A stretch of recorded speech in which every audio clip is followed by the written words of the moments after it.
నాగర్ కర్నూలు జిల్లా కుమ్మెర మల్లన జాతరలో రజకులపై దాడి చేసి చిన్నారి మృతికి కారణం అయిన వారిపై వెంటనే చర్యలు చేపట్టాలని డిమాండ్ చేస్తూ సిద్దిపేట పట్టణంలో బీసీ దళిత ప్రజా సంఘాల నాయకులు నిరసన కార్యక్రమం చేపట్టారు.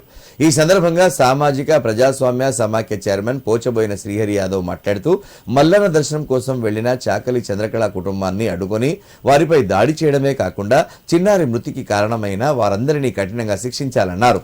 లేని పక్షంలో బీసీలు అంతా ఏకమై కాంగ్రెస్ ప్రభుత్వానికి తగిన గుణపాఠం చెప్తామని హెచ్చరించారు. ఇలాంటి సంఘటనలు పార్టీలకు అతీతంగా ఖండించాల్సిన అవసరం ప్రతి ఒక్కరిపై ఉందన్నారు. ఈ కార్యక్రమంలో సమాఖ్య నాయకులు భీమసేన, సిద్దంకి యాదగిరి, నర్సింలు, నవీన్ గౌడ్, శంకర్, సత్తయ్య పలువురు పాల్గొన్నారు. ఎంత ఘోరం! ప్రియమైన తెలంగాణ ప్రజలారా, ఓ దళిత భోజన సామాజిక ప్రజాస్వామిక శక్తులారా, ఇక ఓపిక పడితే ఇలా ఏదో యూనివర్సిటీలట ఆర్టిఫిషియల్ ఇంటెలిజెన్స్ తోటి మొత్తం అంతరిక్షంలో వేలాది ఉపగ్రహాలు పెడుతున్న సమయం ఇది. సాంకేతిక పరిజ్ఞానము అంతరిక్షాన్ని అందుకుంటున్న కాలంలో ఇంత అహంకారమా, ఇంత క్రౌర్యమా? ఖచ్చితంగా అందుకోర గుర్తుపందుకో.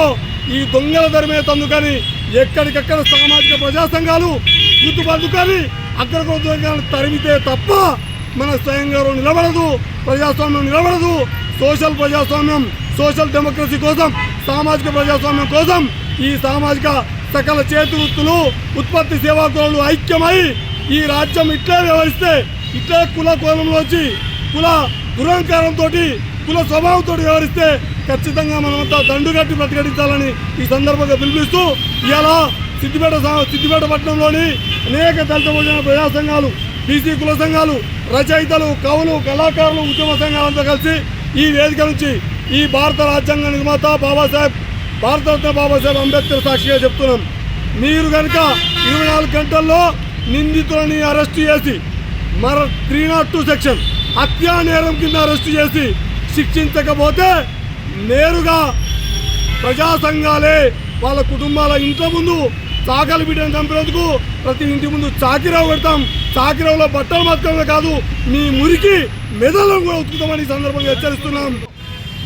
అగ్రవర్ణ కుల దురహంకారానికి బలైనటువంటి పసికందుకు నివాళులు అర్పిస్తూ సిద్దిపేటలోని దళిత బహుజన ఐక్య ఫ్రంట్ ఆధ్వర్యంలో మరి దానికి కారణమైనటువంటి